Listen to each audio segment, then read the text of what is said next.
wala ka muli. Di na ko papayag na muling mabawi. Ating kalayaan kay tagal na nating bitin, di na papayagang mabawi muli. Magkakapit-pisig, libu-libong tao, kay sarap pala maging Pilipino.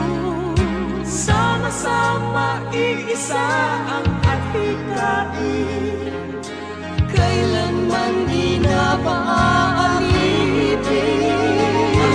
Ang Pilipino sa mundo, mapayaman para ang pagbabago. Katotohanan, kalayaan, katarungan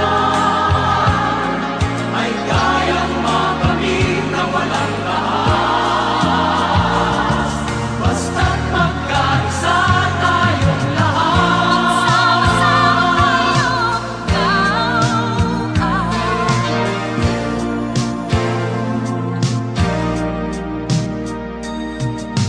Basta nang nagaganap sa aming bayan, magkasama ng mahirap at mayaman. Kapit-bisig, madre,